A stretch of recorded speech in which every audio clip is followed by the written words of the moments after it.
León Trotsky. La Internacional Comunista de Stalin, la Revolución Española y sus peligros. 28 de mayo de 1931. Versión al castellano de André Unín. Ruedo Ibérico, 1971. La Revolución Española avanza. En el proceso de lucha crecen también sus fuerzas internas. Pero al mismo tiempo crecen igualmente los peligros. Hablamos, no de los peligros que tienen su origen en las clases dominantes y en sus servidores políticos republicanos y socialistas. Estos son enemigos declarados. Nuestra misión con respecto a ellos es perfectamente clara. Pero hay otros peligros interiores. Los obreros españoles miran con confianza a la Unión Soviética, hija de la Revolución de Octubre. Este estado de espíritu constituye un capital precioso del comunismo. La defensa de la Unión Soviética es el deber de todo obrero revolucionario. Pero no se puede permitir que se abuse de la confianza de los obreros en la Revolución de Octubre para imponer a los mismos una política que se halla en contradicción fundamental con todas las experiencias y las enseñanzas de Octubre. Hay que decirlo claramente. Hay que decirlo de un modo tal que lo oiga la vanguardia del proletariado español e internacional. La revolución proletaria de España se halla amenazada de un peligro inmediato por parte de la dirección actual de la Internacional Comunista. Toda revolución, incluso la que nos inspire más esperanzas, puede ser aniquilada, como lo ha demostrado la experiencia de la Revolución Alemana de 1923, y, de un modo más elocuente, la experiencia de la Revolución China de 1925 a 1927. Tanto en un caso como en otro, la causa inmediata del desastre fue la dirección errónea. Ahora le ha llegado el turno a España. Los dirigentes de la Internacional Comunista no han aprendido nada de sus propios errores o, lo que es peor, para cubrir los errores precedentes se ven precisados a justificarlos. En todo lo que depende de ellos, preparan a la Revolución Española la misma suerte de la Revolución China. En el transcurso de 2 años se desorientó a los obreros avanzados con la desventurada teoría del tercer período, que ha debilitado y desmoralizado a la Internacional Comunista. Finalmente los dirigentes se batieron en retirada. Pero, ¿cuándo? Precisamente en el momento en que la crisis mundial marcaba un cambio radical de la situación y daba a la luz las primeras posibilidades de una ofensiva revolucionaria. Los procesos interiores de España se desarrollaban, entre tanto, de un modo imperceptible para la Internacional Comunista. Manuilsky declaraba, y Manuilsky desempeña hoy las funciones de jefe de la Internacional Comunista, que los acontecimientos de España no merecían ninguna atención. En nuestro estudio La Revolución Española y la táctica de los comunistas, escrito antes de los acontecimientos de abril, anticipábamos que la burguesía, adornándose con todos los matices del republicanismo, salvaguardaría con todas sus fuerzas, y hasta el último instante, su alianza con la monarquía. Es verdad que no está excluida la circunstancia, decíamos, de que las clases poseyentes se vean obligadas a sacrificar a la monarquía para salvarse ellas mismas. Ejemplos. Alemania. Estas líneas sirvieron de pretexto a los estalinistas naturalmente después de los acontecimientos, para hablar de un pronóstico falso. Una gente que no ha previsto nunca nada, pide a los otros no pronósticos marxistas, sino previsiones teosóficas, para saber qué día y en qué forma se producirán los acontecimientos. Es así como los enfermos ignorantes y supersticiosos exigen milagros de la medicina. La previsión marxista consiste en ayudar a orientarse en el sentido general del desarrollo de los acontecimientos y a interpretar sus sorpresas. El hecho de que la burguesía española se haya decidido a separarse de la monarquía se explica por 2 razones igualmente importantes. El desbordamiento impetuoso de la cólera popular impuso a la burguesía la tentativa de hacer servir Domingo a Alfonso, odiado por el pueblo. Pero esta maniobra, que trae aparejada consigo serios riesgos, le ha sido posible realizarla a la burguesía española únicamente gracias a la confianza de las masas en los republicanos y los socialistas, ya que en el cambio de régimen no se tenía que contar con el peligro comunista. La variante histórica que se ha realizado en España es, por consiguiente, el resultado de la fuerza de la presión popular, de una parte, y de la debilidad de la Internacional Comunista, de otra. Hay que empezar con la comprobación de estos hechos. El principio fundamental de la táctica debe ser el siguiente: si quieres ser más fuerte no empieces por exagerar tus propias fuerzas. Pero este principio no tiene ningún valor para los epígonos burócratas. Si en víspera de los acontecimientos, Manuilsky predecía que ocurriría nada serio al día siguiente del cambio de régimen, el irreemplazable Peri, encargado de suministrar informaciones falsas sobre los países latinos, empezó a mandar telegrama tras telegrama, diciendo que el proletariado español apoyaba casi exclusivamente al Partido Comunista y que los campesinos españoles creaban soviets. La Pravda publicaba estas estupideces, completándolas con otras sobre los trotskistas, que van a remolque de Alcalá Zamora, cuando la verdad es que este metía y mete en la cárcel a los comunistas de izquierda. En fin, el 14 de mayo, la Pravda publicaba un artículo de fondo titulado España en llamas, que pretendía tener un carácter programático y que representa la condensación de los errores de los epígonos traducidos al lenguaje de la Revolución Española. ¿Cómo actuar ante las Cortes? La Pravda intenta partir de la verdad indiscutible de que la propaganda abstracta es insuficiente. El Partido Comunista debe decir a las masas lo que deben hacer hoy. ¿Qué propone la propia Pravda en este sentido? Agrupar a los obreros, para el desarme de la reacción, para el armamento del proletariado, para la constitución de los comités de fábrica, para la introducción por iniciativa propia de la jornada de 7 horas, etcétera, etcétera. Etcétera, etcétera, así se dice textualmente. Las consignas enumeradas son indiscutibles, aunque se dan sin ninguna conexión interior y sin la consecuencia que debe desprenderse de la lógica del desarrollo de las masas. Pero lo que es sorprendente es que el artículo de la Pravda no diga ni una sola palabra sobre las elecciones a las constituyentes, como si este acontecimiento político en la vida de la nación española no existiera o como si no tuviera nada que ver con los obreros. ¿Qué significa este mutismo? Aparentemente, la transformación republicana se produjo, como es sabido, por mediación de las elecciones municipales. Ni qué decir tiene. Son mucho más profundas las causas del cambio de régimen, de las cuales hemos hablado mucho antes de la caída del ministerio Berenguer. Pero la forma parlamentaria de la liquidación de la monarquía ha servido enteramente los intereses de los republicanos burgueses y de la democracia pequeño burguesa. Actualmente hay en España muchos obreros que se imaginan que pueden resolverse las cuestiones fundamentales de la vida social con ayuda de la papeleta electoral. Estas ilusiones no pueden ser destruidas más que por la experiencia. Pero hay que saber facilitar esta. ¿Cómo?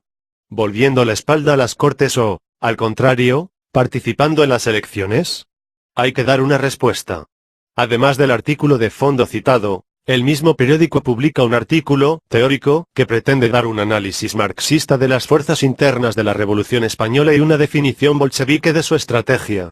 En dicho artículo tampoco se dice una sola palabra a propósito de si se deben boicotear las elecciones o participar en las mismas. En general, la Pravda guarda silencio sobre las consignas y los fines de la democracia política, a pesar de que califique de democrática la revolución. ¿Qué significa este mutismo? Se puede participar en las elecciones, se puede boicotearlas. Pero, ¿se puede ignorarlas? Con respecto a las Cortes de Berenguer, la táctica del boicot era enteramente justa. Se veía de antemano con claridad, que, o bien Alfonso conseguiría adoptar nuevamente por un cierto periodo el camino de la dictadura militar, o bien que el movimiento desbordaría Berenguer con sus Cortes. En estas condiciones, los comunistas debían tomar sobre sí la iniciativa de la lucha por el boicot de las Cortes. Es precisamente lo que tratamos de hacer comprender con ayuda de los débiles recursos que teníamos a nuestra disposición. Si los comunistas españoles se hubieran pronunciado oportuna y decididamente por el boicot, difundiendo en el país incluso pequeñas hojas sobre el particular, su prestigio en el momento de la caída del ministerio Berenguer habría aumentado considerablemente. Los obreros avanzados se hubieran dicho, esa gente es capaz de comprender las cosas. Por desgracia, los comunistas españoles, desorientados por la dirección de la Internacional Comunista, no comprendieron la situación e iban a participar en las elecciones aunque sin convicción alguna. Los acontecimientos los desbordaron y la primera victoria de la revolución no aumentó la influencia de los comunistas. Actualmente es el gobierno de Alcalá Zamora el que se encarga de la convocatoria de las Cortes Constituyentes. ¿Hay algún motivo para suponer que la convocatoria de estas Cortes será impedida por una segunda revolución? De ningún modo. Son perfectamente posibles poderosos movimientos de las masas, pero este movimiento, sin partido, sin dirección, no puede conducir a una segunda revolución. La consigna de ese boicot sería en la actualidad una consigna de autoaislamiento. Hay que tomar una participación activísima en las elecciones. El cretinismo parlamentario de los reformistas y el cretinismo antiparlamentario de los anarquistas. El cretinismo parlamentario es una enfermedad detestable, pero el cretinismo antiparlamentario no vale mucho más, como lo pone de manifiesto con claridad el destino de los anarcosindicalistas españoles. La revolución plantea en toda su magnitud los problemas políticos y, en su fase actual, les da la forma parlamentaria. La atención de la clase obrera no puede dejar de estar concentrada en las Cortes, y los anarcosindicalistas votarán, sigilosamente, por los republicanos e incluso por los socialistas. En España, menos que en ninguna otra parte, se puede luchar contra las ilusiones parlamentarias sin combatir al mismo tiempo la metafísica antiparlamentaria de los anarquistas. En una serie de artículos y cartas hemos demostrado la enorme importancia de las consignas democráticas para el desarrollo ulterior de la Revolución Española. La ayuda a los parados, la jornada de 7 horas, la revolución agraria, la autonomía nacional, todas estas cuestiones vitales y profundas están ligadas en la conciencia de la gran mayoría de los obreros españoles, sin excluir a los anarcosindicalistas, con las futuras Cortes. En el periodo de Berenguer era necesario boicotear las Cortes de Alfonso en nombre de las Cortes Constituyentes Revolucionarias. En la agitación era necesario colocar desde el principio, en primer término, la cuestión de los derechos electorales. Sí. La cuestión prosaica de los derechos electorales. Ni que decir tiene que la democracia soviética es incomparablemente superior a la burguesa. Pero los soviets no caen del cielo. Es preciso crecer para llegar a ellos. Hay en el mundo gentes que se permiten llamarse marxistas y que manifiestan un espléndido desprecio por consignas tales como, por ejemplo, la del sufragio universal igual, directo y secreto para los hombres y las mujeres a partir de los 18 años. Sin embargo, si los comunistas españoles hubieran lanzado a su tiempo esa consigna, defendiéndola en discursos, artículos y manifiestos, habrían adquirido una popularidad enorme. Precisamente porque las masas populares de España están inclinadas a exagerar la fuerza creadora de las Cortes, es por lo que todo obrero consciente, todo campesino revolucionario quieren participar en las elecciones. No nos solidarizamos ni un instante con las ilusiones de las masas, pero lo que tienen de progresivo dichas ilusiones debemos utilizarlo hasta el fin. De lo contrario, no somos revolucionarios, sino unos despreciables pedantes. Aunque no sea más que porque la reducción de la edad electoral interesa vivamente a muchos millares de obreros, de obreras, de campesinos y campesinas. ¿Y a cuáles? A los jóvenes, a los activos, a los que están llamados a realizar la segunda revolución. Oponer estas jóvenes generaciones a los socialistas que se esfuerzan en apoyarse en los obreros de más edad, constituye la misión elemental e indiscutible de la vanguardia comunista. Es más, el gobierno de Alcalá Zamora quiere hacer aprobar una constitución con 2 cámaras. Las masas revolucionarias que acaban de derribar la monarquía y que están impregnadas de una aspiración apasionada, aunque muy confusa todavía, hacia la igualdad y la justicia, acogerán con ardor la agitación de los comunistas contra el plan de la burguesía, consistente en colocar sobre la espalda del pueblo una Cámara de Señores. Esta cuestión particular podrá desempeñar un papel enorme en la agitación, crear grandes dificultades a los socialistas, sembrar la discordia entre los socialistas y republicanos, es decir, dividir, aunque no sea más que temporalmente, a los enemigos del proletariado y, lo que es 1000 veces más importante, establecer una línea divisoria entre las masas obreras y los socialistas. La reivindicación de la jornada de 7 horas, lanzada por la Pravda, es muy justa, extraordinariamente importante e inaplazable. Pero ¿se puede plantear esta reivindicación de un modo abstracto, ignorando la situación política y los fines revolucionarios de la democracia? Al hablar únicamente de la jornada de 7 horas, de los comités de fábrica y del armamento de los obreros, ignorando la política, sin mencionar ni una sola vez en sus artículos las elecciones a Cortes, Pravda hace el juego al anarcosindicalismo, lo alimenta, lo cubre.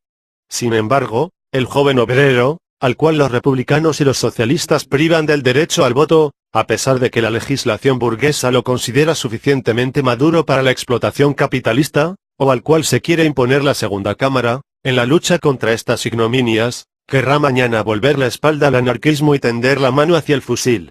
Oponer la consigna del armamento de los obreros a los procesos políticos reales que arrastran vigorosamente a las masas, significa aislarse de estas últimas y aislar a estas de las armas. La consigna de la autodeterminación nacional reviste actualmente en España una importancia excepcional. Sin embargo, esta consigna se plantea también hoy en el terreno democrático. No se trata, evidentemente, para nosotros, de incitar a los catalanes y a los vascos a separarse de España, sino de luchar para que se les dé esa posibilidad si expresan ellos mismos esta voluntad. Pero, ¿cómo determinarla? Muy sencillamente, mediante el sufragio universal, igualitario, directo y secreto de las regiones interesadas. Hoy no existe otro medio. Más adelante, las cuestiones nacionales, lo mismo que todas las otras, serán resueltas por los soviets, como órganos de la dictadura del proletariado. Pero no podemos imponer los soviets a los obreros en cualquier momento. Lo único que podemos hacer es conducirlos hacia ellos. Aún menos podemos imponer al pueblo los soviets que el proletariado creará únicamente en el porvenir. Pero hay que dar una respuesta a las cuestiones de hoy. En el mes de mayo los municipios de Cataluña fueron llamados a elegir sus diputados para la elaboración de la Constitución catalana, es decir, para decidir su actitud hacia España. Es que los obreros catalanes pueden mostrarse indiferentes ante el hecho de que la democracia pequeño burguesa, que, como siempre, se somete al gran capital, intente resolver la suerte del pueblo catalán por medio de unas elecciones antidemocráticas. La consigna de la autodeterminación nacional, sin las consignas de la democracia política que la completan y la concretan, es una fórmula vacía, o, lo que es mucho peor, un modo de engañar a la gente. Durante un cierto periodo, todas las cuestiones de la Revolución Española aparecerán, en una u otra forma, a través del prisma del parlamentarismo. Los campesinos esperarán, con una tensión extrema, lo que digan las Cortes a propósito de la cuestión agraria.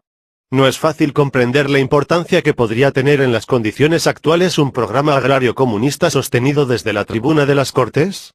Para esto son necesarias dos condiciones: hay que tener un programa agrario y conquistar un acceso a la tribuna parlamentaria. Ya sabemos que no son las Cortes las que resolverán el problema de la tierra. Es necesaria la iniciativa audaz de las propias masas campesinas.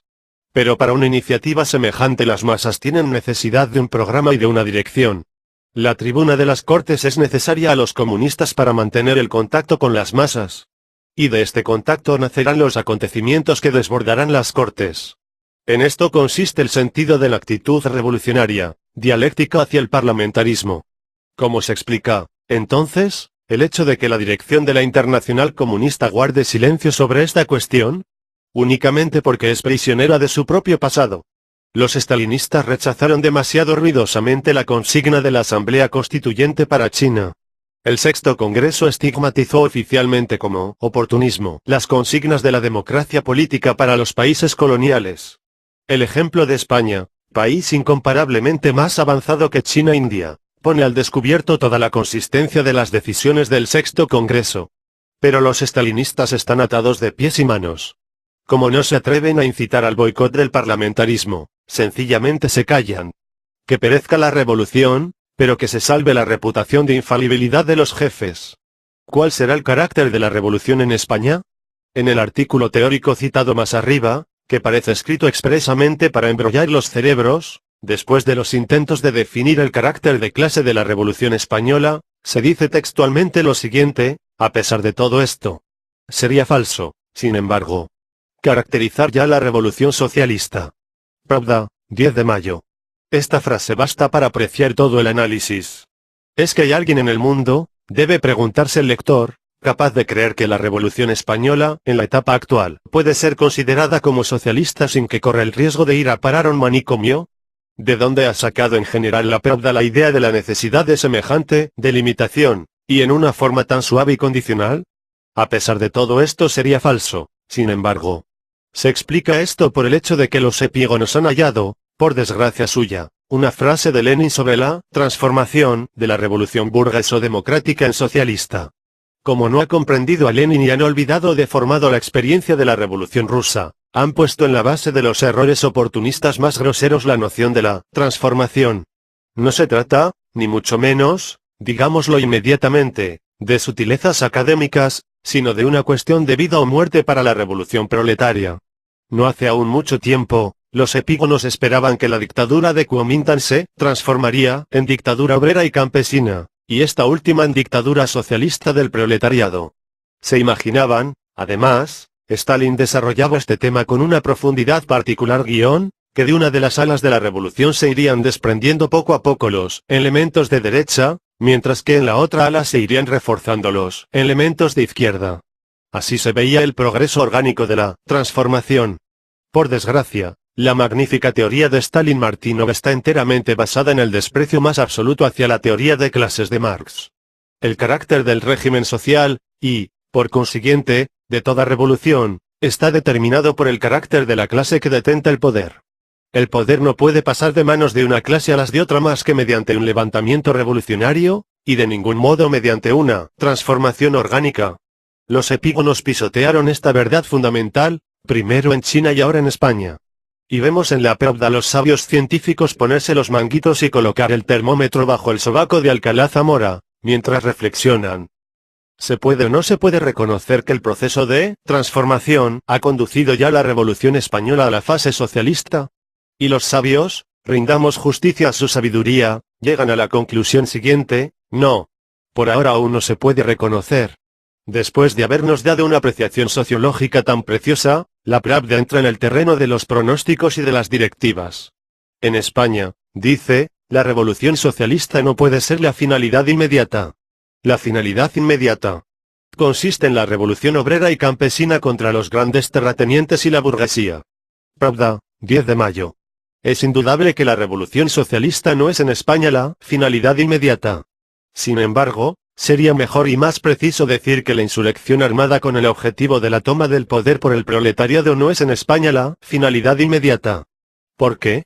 Porque la vanguardia diseminada del proletariado no arrastra aún tras de sí a la clase, y ésta no arrastra tras de sí a las masas oprimidas del campo. En estas condiciones, la lucha por el poder sería aventurismo. Pero, ¿qué significa en este caso la frase complementaria? La finalidad inmediata es la revolución obrera y campesina contra los grandes terratenientes y la burguesía. Es decir, que entre el régimen republicano burgués y la dictadura del proletariado actual habrá una revolución particular, obrera y campesina. Además, es que esta revolución intermedia, obrera y campesina, particular en oposición a la revolución socialista, es en España una finalidad inmediata. Está, pues, a la orden del día un cambio de régimen. ¿Por la insurrección armada o por otro medio? ¿En qué se distinguirá precisamente la revolución obrera y campesina, contra los terratenientes y la burguesía, de la revolución proletaria? ¿Qué combinación de fuerzas de clase le servirá de base? ¿Qué partido dirigirá la primera revolución en oposición a la segunda? ¿En qué consiste la diferencia de programas y métodos de esas dos revoluciones? Buscaremos en vano una respuesta a estas preguntas. La confusión y el barullo mental están cubiertos por la palabra transformación. A pesar de todas las reservas contradictorias, esa gente sueña en un proceso de tránsito evolutivo de la revolución burguesa a la socialista, por una serie de etapas orgánicas que se presentan bajo distintos seudónimos: Kuomintang, dictadura democrática, revolución obrera y campesina, revolución popular, y en este proceso el momento decisivo en que una clase arrebata el poder a otra, se disuelve imperceptiblemente. El problema de la revolución permanente. La revolución proletaria, claro está, es al mismo tiempo una revolución campesina. Pero en las condiciones contemporáneas es una revolución campesina fuera de la revolución proletaria. Podemos decir a los campesinos con pleno derecho que nuestro fin es la creación de una república obrera y campesina, de la misma manera que después del levantamiento de octubre hemos dado el nombre de gobierno obrero y campesino al gobierno de la dictadura proletaria. Pero no oponemos la revolución obrera y campesina a la proletaria, sino que, por el contrario, las identificamos. Es esta la única manera justa de plantear la cuestión. Aquí chocamos de nuevo con el centro mismo de la cuestión de la llamada revolución permanente. En su lucha contra esta teoría los epígonos han llegado hasta la ruptura completa con el punto de vista de clase. Es verdad que después de la experiencia del bloque de las 4 clases en China, se han vuelto más prudentes. Pero a consecuencia de esto se han embrollado aún más y procuran con todas sus fuerzas embrollar a los demás.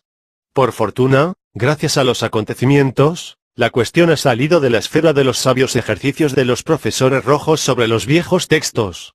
No se trata de recuerdos históricos, ni de seleccionar extractos, sino de una nueva y grandiosa experiencia histórica que se desarrolla ante nuestros ojos.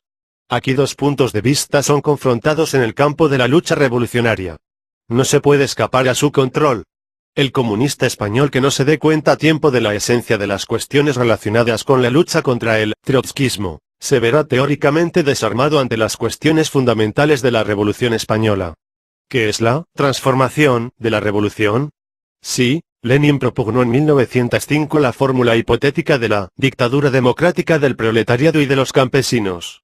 De existir en general un país en el cual pudiera esperarse una revolución agraria democrática independiente anterior a la toma del poder por el proletariado, ese país era precisamente Rusia, donde el problema agrario dominaba toda la vida nacional, donde los movimientos campesinos revolucionarios se prolongaban durante décadas, donde existía un partido agrario revolucionario con una gran tradición y una amplia influencia entre las masas. Sin embargo, aun en Rusia, no hubo sitio para una revolución intermedia entre la burguesa y la proletaria. En abril de 1917 Lenin repetía sin cesar, refiriéndose a Stalin, Kamenev y otros que se aferraban a la vieja fórmula bolchevique de 1905, no hay y no habrá otra dictadura democrática que la de Milikov, Tsereteli y Chernov. La dictadura democrática es, por su esencia misma, una dictadura de la burguesía sobre el proletariado. Solo la dictadura del proletariado puede suceder a la dictadura democrática. Quien invente fórmulas intermedias es un pobre visionario o un charlatán. He aquí la conclusión que sacaba Lenin de la experiencia viva de las revoluciones de febrero y de octubre. Nosotros seguimos colocados sobre la base de esa experiencia y de esas conclusiones. ¿Qué significa, pues, en este caso, para Lenin la transformación de la revolución democrática en socialista? Desde luego nada de lo que ven en su imaginación los epígonos y razonadores güeros pertenecientes al grupo de profesores rojos. Hay que saber que la dictadura del proletariado no coincide, ni mucho menos de una manera mecánica, con la noción de revolución socialista. La conquista del poder por la clase obrera se produce en un medio nacional determinado, en un periodo determinado y para la solución de cuestiones determinadas. En las naciones atrasadas dichas cuestiones de solución inmediata tienen un carácter democrático, liberación nacional del yugo imperialista y revolución agraria, como en China. Revolución agraria y de los pueblos oprimidos, como en Rusia. Lo mismo vemos actualmente en España, aunque en otra disposición. Lenin decía incluso que el proletariado ruso había llegado en octubre de 1917 al poder, ante todo, como agente de la revolución burgueso-democrática. El proletariado victorioso empezó por la resolución de los problemas democráticos, y, poco a poco, mediante la lógica de su dominación, enfocó las cuestiones socialistas. Solo 12 años después de su poder ha empezado a emprender seriamente la colectivización de la economía agraria. Es esto lo que Lenin calificaba de transformación de la revolución democrática en socialista.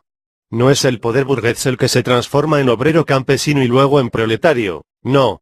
El poder de una clase no se transforma en poder de otra, sino que se arrebata con las armas en la mano.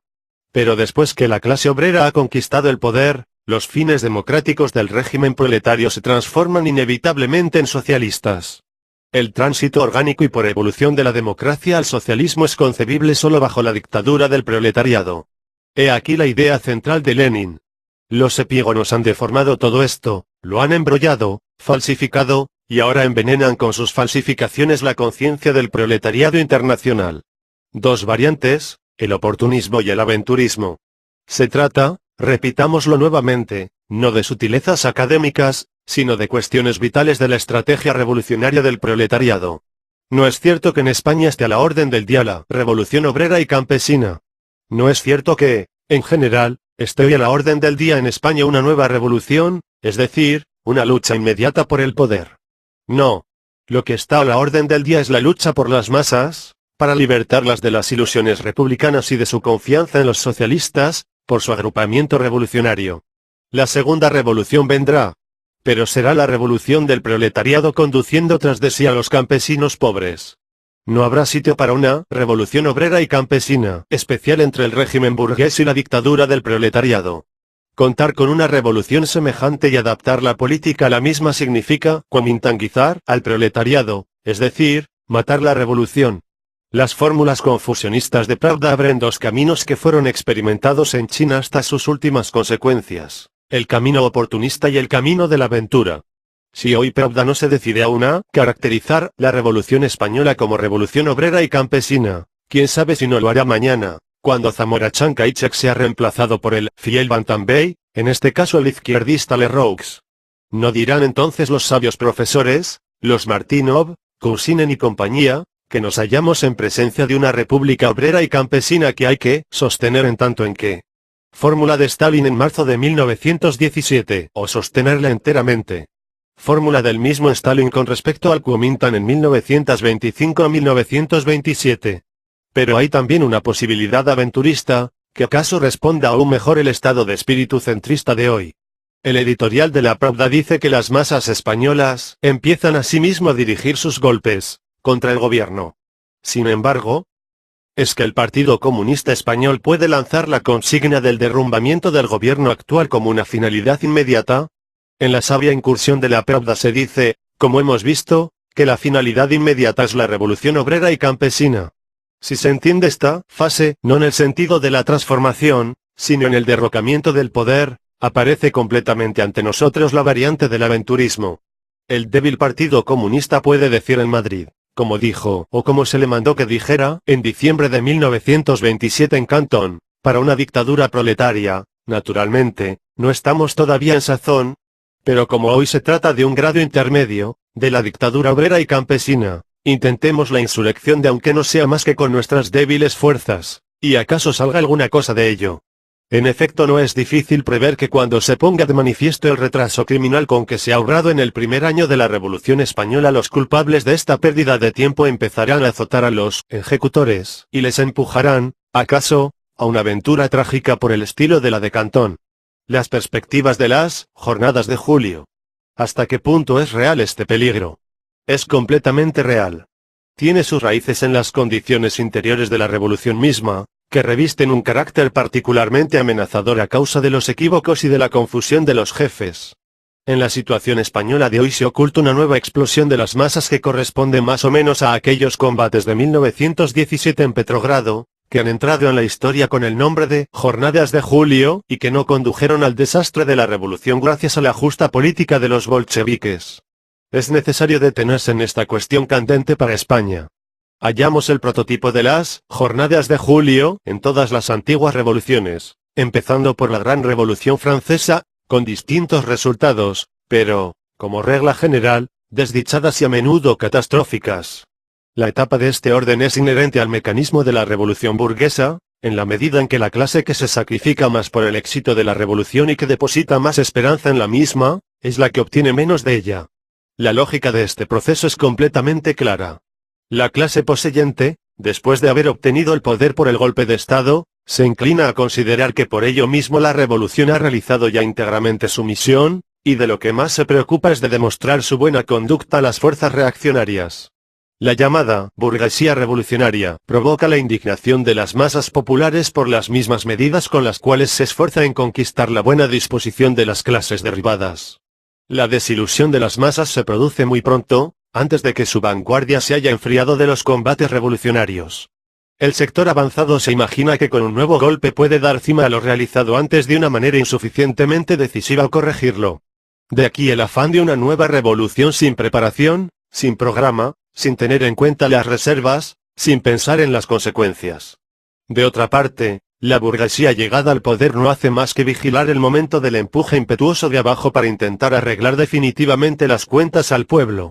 Tal es la base social y psicológica de esa semirevolución complementaria que, más de una vez en la historia, se ha convertido en el punto de partida de la contrarrevolución victoriosa. En 1848 las Jornadas de Julio se desarrollaron en Francia en junio y tomaron un carácter incomparablemente más grandioso y más trágico que en Petrogrado en 1917. Las llamadas Jornadas de Junio del proletariado de París habían nacido con una fuerza irresistible de la Revolución de Febrero.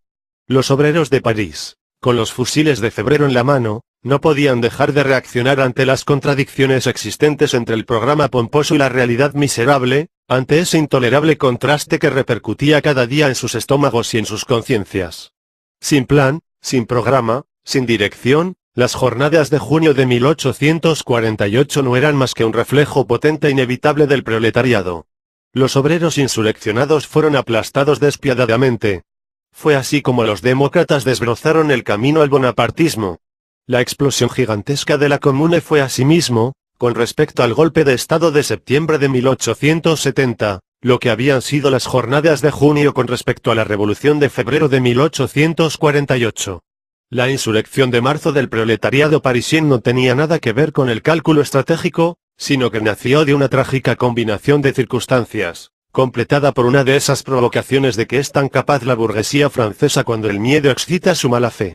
En la Comune de París el proceso reflexivo del proletariado contra el engaño de la revolución burguesa se elevó por primera vez al nivel de revolución proletaria, pero para ser echada abajo inmediatamente. Hoy la revolución incruenta, pacífica, gloriosa. La lista de estos adjetivos es siempre la misma. En España prepara ante nuestros ojos sus jornadas de junio, si se toma el calendario de Francia, o sus jornadas de julio, si se toma el calendario de Rusia. El gobierno de Madrid, bañándose en frases que parecen a menudo una traducción del ruso, promete medidas amplias contra el paro forzoso y los latifundios, pero no se atreve a tocar ninguna de las viejas llagas sociales. Los socialistas de la coalición ayudan a los republicanos a sabotear los fines de la revolución. El jefe de Cataluña, de la parte más industrial y más revolucionaria de España, predica un reinado milenario sin naciones ni clases oprimidas, pero al mismo tiempo no hace absolutamente nada para ayudar al pueblo a liberarse, por lo menos, de una parte de sus cadenas más odiadas. Macías se esconde tras el gobierno de Madrid, el cual, a su vez, se esconde tras las Cortes Constituyentes. Como si la vida se detuviera esperando esas Cortes. Y como si no fuera evidente que las Cortes futuras no serán más que una reproducción ampliada del bloque republicano socialista, que no tiene otra preocupación más que la de que todo quede como antes. ¿Es difícil prever el incremento febril de la indignación de los obreros y de los campesinos? La desproporción entre la marcha de las masas en la revolución y en la política de las nuevas clases dirigentes es el origen de ese conflicto irreconciliable que, en su desarrollo ulterior, o dará lugar a la primera revolución, la de abril, o conducirá a la segunda revolución. Si el partido bolchevique se hubiera obstinado en considerar el movimiento de junio como inoportuno y hubiese vuelto la espalda a las masas, la semi-insurrección hubiera caído inevitablemente bajo la dirección esporádica e incoherente de los anarquistas, de los aventureros, de los elementos que hubieran expresado de un modo ocasional la indignación de las masas, y se habría visto ahogada en sangre por convulsiones estériles. Pero, por el contrario, si el partido, poniéndose al frente del movimiento, hubiera renunciado a su apreciación de la situación en su conjunto para deslizarse hacia las sendas de los combates decisivos, la insurrección habría tomado un impulso audaz. Los obreros y los soldados, bajo la dirección de los bolcheviques, se habrían adueñado temporalmente del poder en Petrogrado en el mes de junio, pero únicamente para preparar luego el fracaso de la revolución. Solo la dirección acertada del partido de los bolcheviques evitó las dos variantes de ese peligro fatal en el sentido de las jornadas de junio de 1848 y de la Comune de París de 1871. El golpe asestado en julio de 1917 a las masas y al partido fue muy considerable. Pero no fue un golpe decisivo. Las víctimas se contaron por decenas, pero no por decenas de miles. La clase obrera salió de esa prueba no decapitada ni exangüe. Conservó completamente sus cuadros combativos, los cuales aprendieron mucho, y en octubre condujeron al proletariado a la victoria. Precisamente desde el punto de vista de las llamadas jornadas de junio, constituye un terrible peligro la ficción de la llamada revolución intermedia, que, según se pretende, está a la orden del día en España. La lucha por las masas y las juntas obreras. El deber de la oposición de izquierda consiste en poner de manifiesto, desenmascarar y condenar a la vergüenza eterna en la conciencia de la vanguardia proletaria, de un modo implacable, la fórmula de una revolución obrera y campesina, particular, distinta de las revoluciones burguesa y proletaria. No creáis esto, comunistas de España. No es más que una ilusión y un engaño. Es una trampa diabólica que puede convertirse mañana en una soga para vuestro cuello. Reflexionad bien en las lecciones de la Revolución Rusa y en las de los desastres de los epígonos. Ante vosotros se abre una perspectiva de lucha por la dictadura del proletariado. En nombre de esta misión debéis agrupar a vuestro alrededor a la clase obrera y levantar a los millones de campesinos pobres para que ayuden a los obreros. Es esta una labor gigantesca. Sobre vosotros, comunistas de España, recae una responsabilidad revolucionaria enorme. No cerréis los ojos ante vuestra debilidad, no os dejéis engañar por las ilusiones. La revolución no cree en las palabras, sino que somete todo a prueba, a la prueba sangrienta. Solo la dictadura del proletariado puede derrocar la dominación de la burguesía. No hay, no habrá, ni puede haber, ninguna revolución intermedia, más simple, más económica, más accesible a vuestras fuerzas. La historia no inventará para vosotros ninguna dictadura con descuento. El que os hable de ella os engaña. Preparaos seriamente, con tenacidad, de un modo incansable, para la dictadura del proletariado.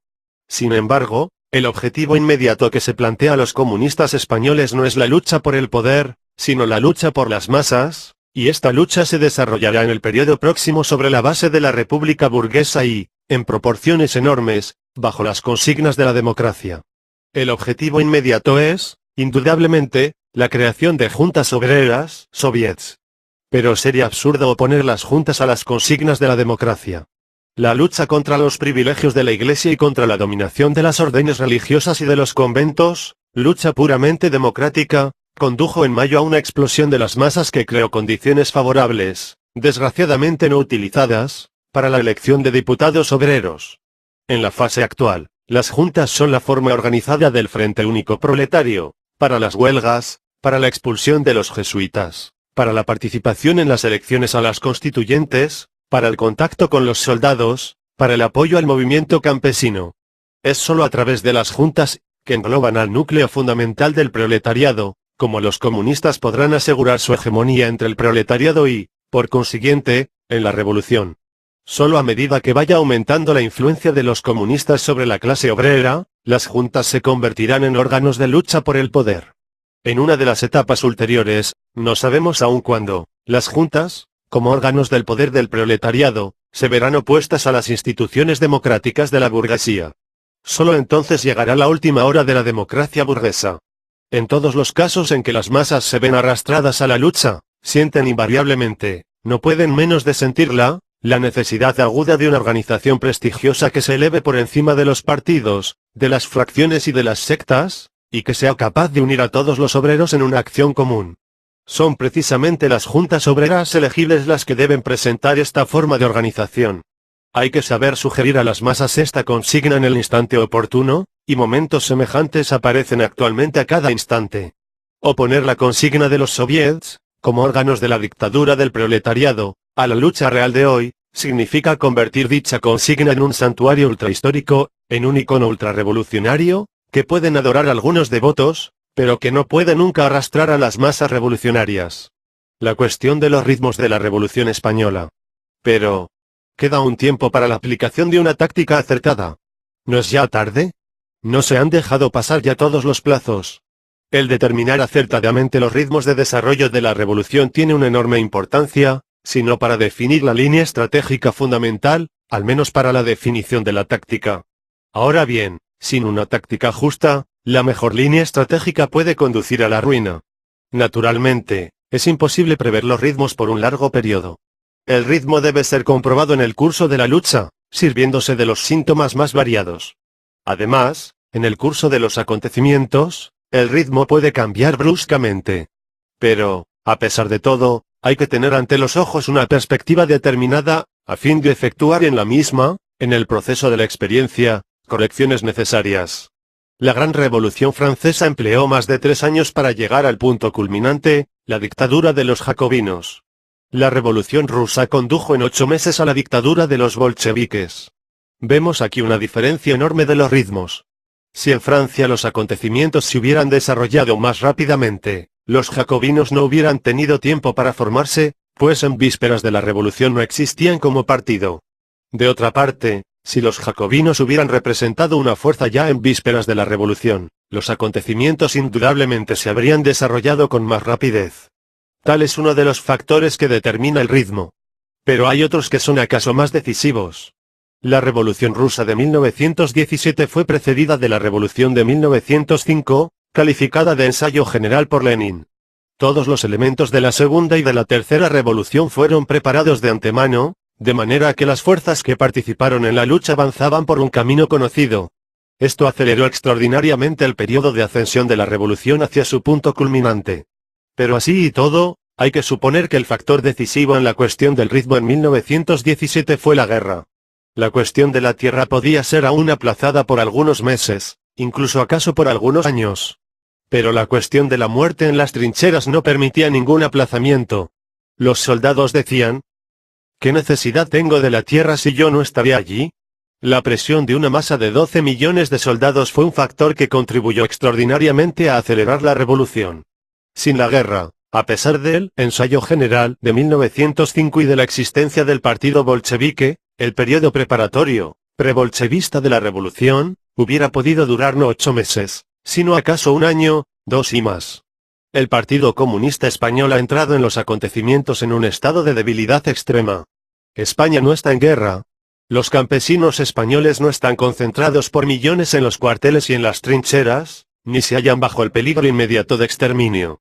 Todas estas circunstancias obligan a esperar un desarrollo más lento de los acontecimientos y permiten, por consiguiente, confiar en que se dispondrá de un plazo más largo para la preparación del partido y la conquista del poder. Pero hay factores que obran en el sentido opuesto y que pueden provocar tentativas prematuras de un combate decisivo que equivaldría al desastre de la revolución. La ausencia de un partido fuerte aumenta la importancia de lo espontáneo en el movimiento. Las tradiciones anarcosindicalistas obran en el mismo sentido. Finalmente, la falsa orientación de la Internacional Comunista abre las puertas a las explosiones de aventurismo. La conclusión de estas analogías históricas es clara: si la situación en España, ausencia de tradiciones revolucionarias recientes, ausencia de un partido fuerte, ausencia de la guerra, conduce a que el alumbramiento normal de la dictadura del proletariado se vea, según todas las apariencias, prolongado por un plazo considerablemente más largo que en Rusia, existen, por el contrario, circunstancias que refuerzan extraordinariamente el peligro de un aborto revolucionario. La debilidad del comunismo español, que es el resultado de la falsa política oficial, hace, a su vez, a este último extremadamente susceptible de asimilarse las conclusiones más peligrosas de las directivas falsas. Al débil no le gusta ver su propia debilidad, teme hallarse retrasado, se enerva y corre demasiado. En particular, los comunistas españoles pueden temer las Cortes.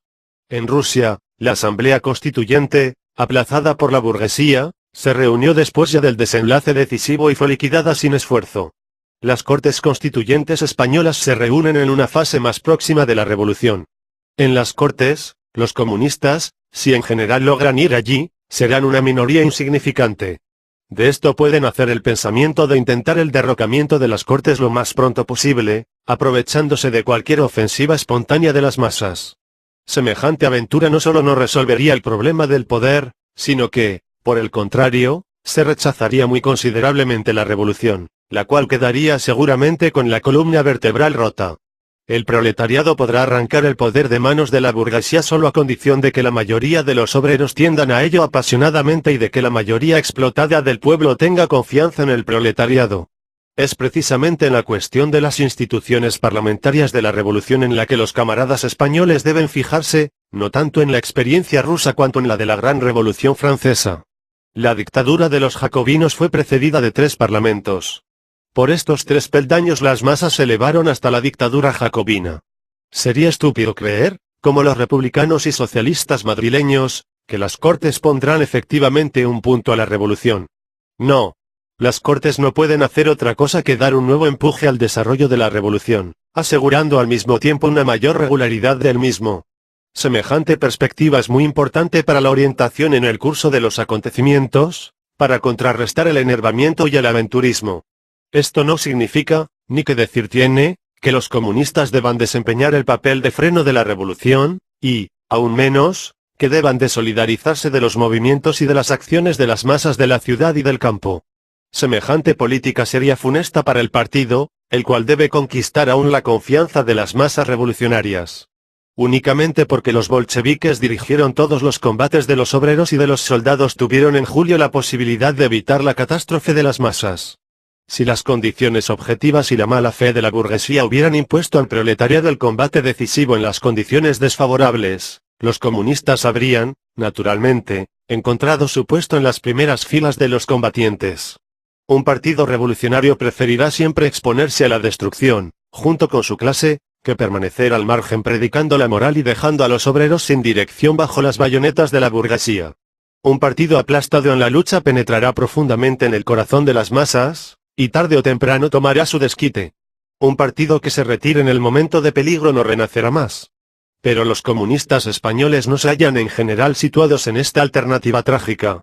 Al contrario, hay todos los motivos para creer que la ignominiosa política del socialismo en el poder y la desorientación lamentable del anarcosindicalismo impulsarán cada vez más a los obreros hacia el comunismo, y que el partido, a condición de que tenga una política justa, dispondrá de tiempo suficiente para prepararse y conducir al proletariado a la victoria. Por la unidad de las filas comunistas.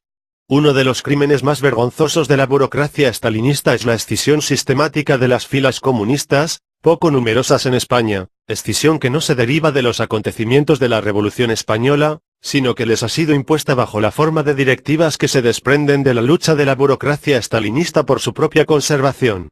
La revolución crea siempre en el proletariado una fuerte corriente hacia el ala izquierda.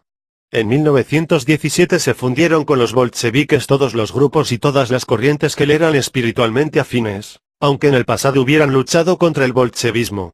El partido no solo creció rápidamente, sino que vivió una vida interior de una extraordinaria turbulencia.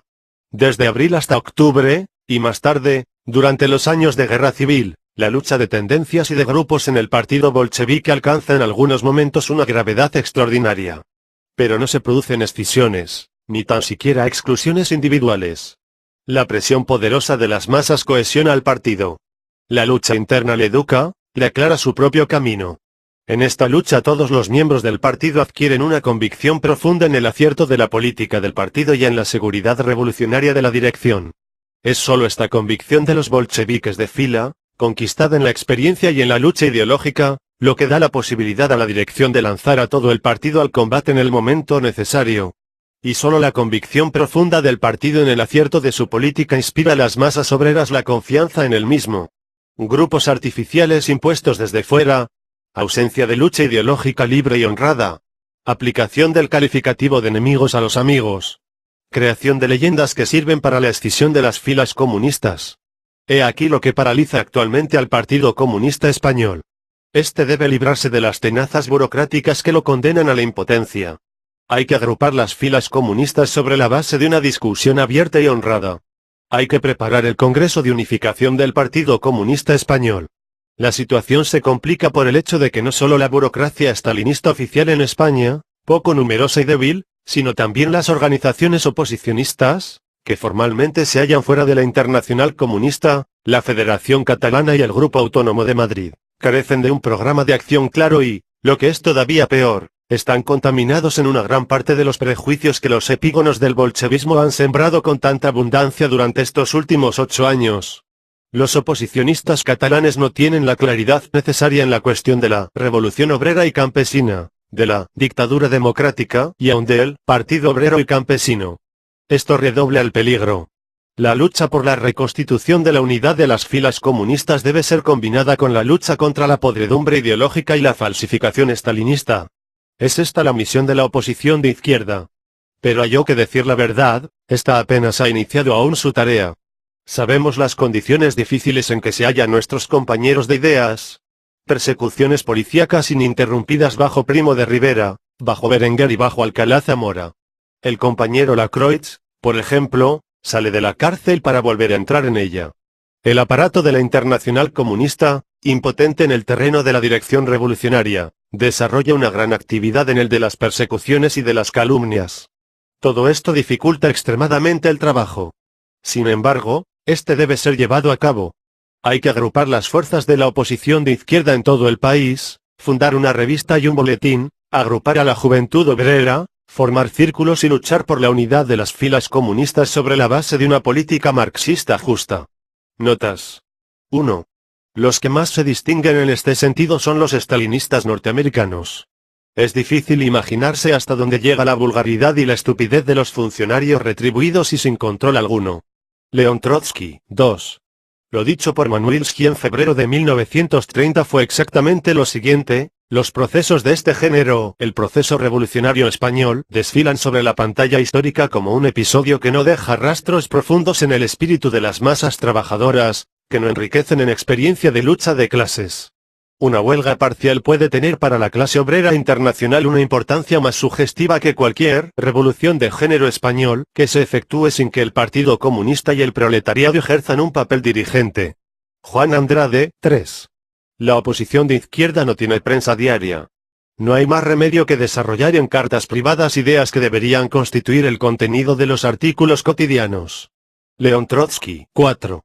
El grupo italiano, Prometeo, Bordigianos, niega en general las consignas democráticas revolucionarias para todos los países y todos los pueblos. Este doctrinarismo sectario, que coincide prácticamente con la posición de los estalinistas, no tiene nada de común con la de los bolcheviques leninistas.